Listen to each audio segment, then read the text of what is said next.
Hello, I'm Evelyn Brodie, and in the last 11 videos I've guided you through some of the paradigm shifting questions that I raise and discuss in A Better Pill. I've tried to lead you on a journey starting with what is now well known in science and medicine and gradually moving to more speculative but crucial territory if humanity is to switch from victimhood to widespread autonomy and from isolation to oneness. The parts of the new paradigm that are being widely accepted belong to the body-mind medicine. There is now little doubt of the interconnectedness of the body and the brain. Our physical health is dependent on our emotional and mental health. Alternative therapies such as craniosacral treatment, acupuncture, reflexology, meditation, massage, and many other hands-on bodyworks are attracting billions of pounds from individuals willing to pay for such treatments. They're also starting to attract health insurance funding and even public sector funding in many countries. The more speculative parts of the new paradigm involve non-local healing. Many shamanic techniques fall into this category, as is healing achieved while in an altered state of consciousness, when information can be downloaded from the info realm and the energies that we can meet with and communicate with in the field. My plea to the decision makers and those who allocate funding for health and education is to implement a number of clear practical steps as rapidly as possible. We need to teach our children about the impact of stress on the body and the possibilities of neuroplasticity and epigenetics. They need to know that change in their lives and their ways of thinking are possible, no matter how dire the circumstances in which they find themselves.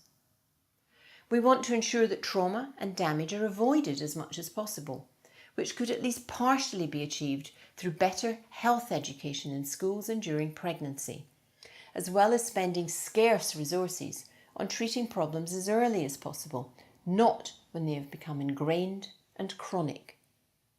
Let's make sure our medical students know about the body-mind and the connections between the brain and consciousness. They need to be aware of the benefits of healing the root causes of disease rather than focusing so heavily on curing symptoms through physical interventions and pharmacology. And all clinicians should be aware of the placebo-nocebo impact that their words can have, and the extent to which it is important to work in partnership with patients, treating them as human beings and not objectifying them from positions of authority. Medical centres offering the full range of integrated health facilities need to be widely available, with alternative therapies, which are still too often only available to those able and willing to pay privately, being much more generously funded. Finally, let's give proper funding to explore the potential of working with altered states of consciousness in a safe setting, of course accompanied by appropriate professional guidance. Already, a huge evidence base is building, suggesting that hallucinogenic treatments would be beneficial for many patients suffering from what have been seen as intractable illnesses. I recognise, of course, there are huge obstacles to overcome. There are vested interests held by those in positions of power and control, including the pharmaceutical companies. There are also many people who are reluctant to step into autonomy. It is much easier to be an unconscious victim. If it's to succeed, the new paradigm needs to be able to demonstrate to everyone that self-responsibility is worth the effort. But the measures I'm suggesting would allow people to be seen and heard and offer choice and connection on many levels.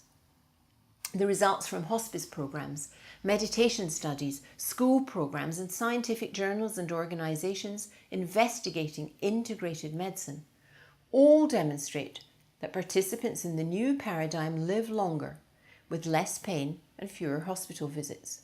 They spend less of their own or the taxpayers' money, and they report being happier and more at peace with themselves and the world. Those are the stories that need to be spread, and I would like all of us to engage with that as much as possible. It is not woo-woo. It's the scientifically based and experimentally validated healthcare paradigm for the future. If you've watched this, I invite you to join our discussion on the Facebook community.